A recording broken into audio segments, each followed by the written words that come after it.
गोष्ट म्हणजे 2023 साली विट्याचा एक हत्ती तिथं नेलेला आहे। तो हत्ती काय करतो त्याचे व्हिडिओज दाखवावेत, ते व्हिडिओ दाखवावेत। तो हत्ती आज हयात नाही असं माझं स्पष्ट मत आहे। मग आमचे हत्ती मारण्यासाठी तिथं नेत आहे काय? आणि म्हणून सरकारनं जे काय करायचं ते करावं। आता आम्हाला कायद्याचा कूट काढण्यामध्ये अजिबात रस नाही।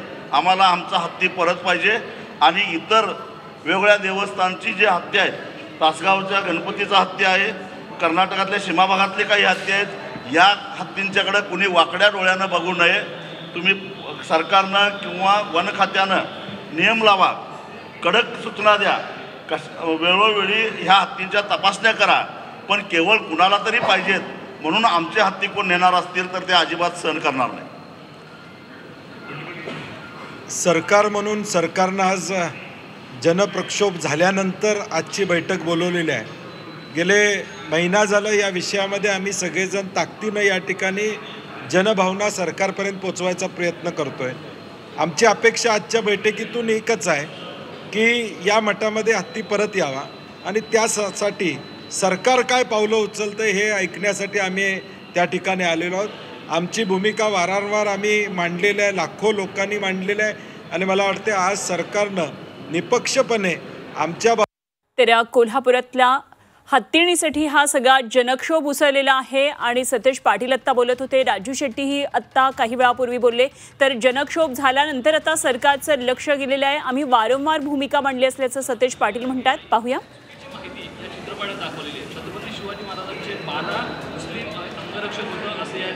मला वाटतं नेमका इतिहास काय हे बघणं गरजेचं आहे आणि सेन्सॉर बोर्ड काय करते याचाही विचार करणं गरजेचं आहे। म्हणून जे सत्य आहे ते सत्य समोर आलं पाहिजे। इतिहास पुसण्याचं काम जर कोण करत असेल तर ते चुकीचं आहे।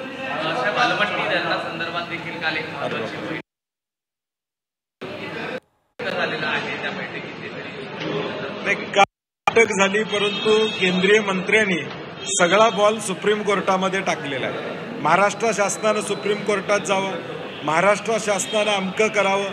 काल आमची अपेक्षा होती की केंद्रातल्या जलशक्ती मंत्रालयानं 1-2 राज्याचा समन्वय साधण्यासाठी एक कमिटी नेमावी आणि त्या कमिटीच्या माध्यमातून जो काय वाद आहे, आमचं जे म्हणणं आहे, रुरकीच्या कमिटीला, रुरकीच्या इन्स्टिट्यूटला जे सर्वे करायला किंवा अहवाल तयार करायला शासनानं सांगितलेलं त्यांना कर्नाटकच्या डाटाचा ॲक्सेस नाही आणि तो मिळावा।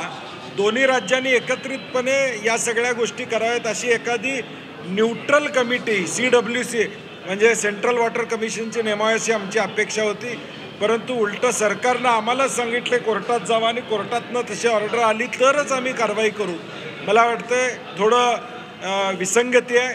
केंद्रानं यामध्ये महाराष्ट्राच्या बाजूनं ठाम भूमिका घ्यावी अशी आमची भूमिका आहे।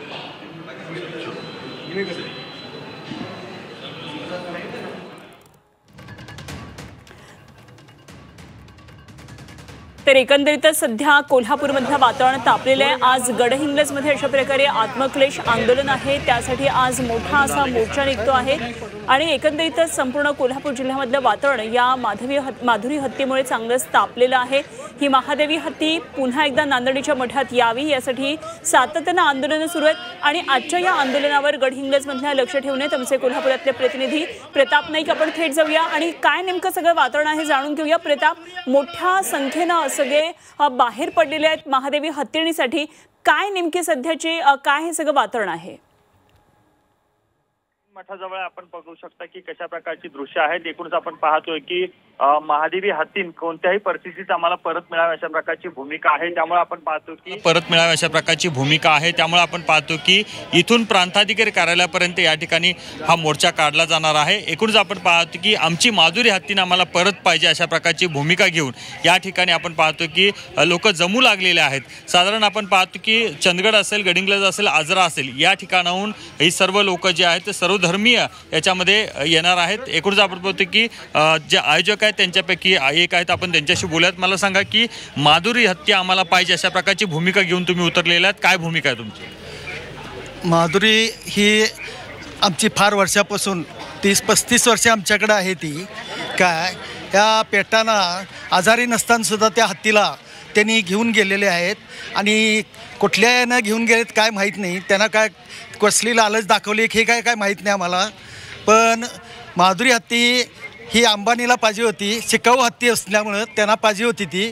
त्यामुळं त्यांनी ती अंबानीकडून काय गोंगाल केला माहीत नाही. काय गोंगाल अशा प्रकारचा आक्षेप आहे. मला सांगा की संपूर्ण कोल्हापूर जिल्ह्यामध्ये मोठा मोर्चा निघाला, आता त्याच्यानंतर आपण पाहतो की गडिंग्लजमध्ये हा मोर्चा निघतोय. कशा प्रकारचा संताप आहे मनामध्ये आपल्या? झालेला हा अन्याय आहे, नांदणी गावावर झालेला अन्याय आहे. गेली जवळजवळ कित्येक शेकडो वर्ष त्या मठात, 700 वर्ष त्या मठात हत्ती सांभाळण्याची परंपरा आहे. आजपर्यंत कधी त्रास झाला नाही आणि आत्ताच ह्यांना कोण रिपोर्ट दिला की त्यांना त्रास व्हायला आहे किंवा त्या हत्तीला त्रास व्हायला आहे. 700 वर्षात जर झाला नाही त्या मठाला आणि त्या मठाला भक्त असणारे स्वतः सगळे कोट्याधीश आहेत. असा अभयसारखे एकटे हत्ती पाळू शकतात असे ते लोक कोल्हापूर जिल्ह्यात आहेत. असं असताना वेगळ्या पद्धतीनं त्याला दिशाभूल देऊन वेगळं मार्ग दाखवून पोलीस रिपोर्ट असेल किंवा त्या खात्याचा रिपोर्ट घेऊन कोर्टात घालून लोकांची फसवणूक एक प्रकारे हे गुजरात करून महाराष्ट्रावर झालेला अन्याय आहे. मला आपण पाहतो की घाबरू नकोस, महाराष्ट्र नक्कीच तुला परत आणेन आणि त्याचबरोबर माधुरीला परत आणू अशा प्रकारचे बोर्ड सुद्धा या ठिकाणी आहेत. आपण पाहतो की मोठ्या संख्येनं महिला देखील या ठिकाणी आपल्याला दिसत आहेत. एकूणच आपण पाहतो की मोठ्या प्रमाणात संतापाची लाट या ठिकाणी पाहायला मिळते.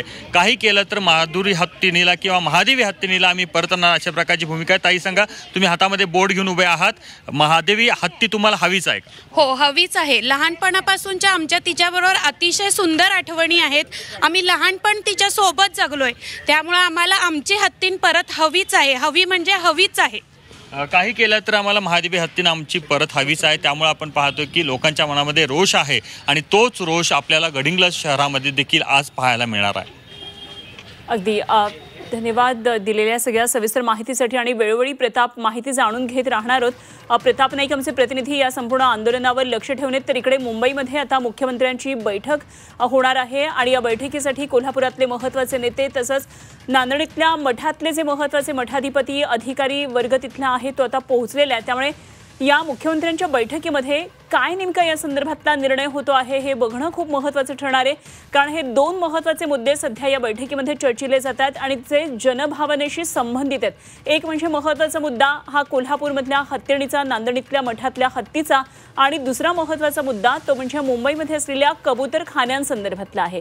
कबुतरांना अन्न दाणा पाणी टाकू नये नाहीतर कारवाईचा इशारा देण्यात आलेला आहे आणि त्या विरोधात सगळ्या जैन संघटना एकवटलेल्या आहेत आणि त्यामुळे या बैठकीमध्ये हा महत्त्वाचा निर्णय होणार आहे.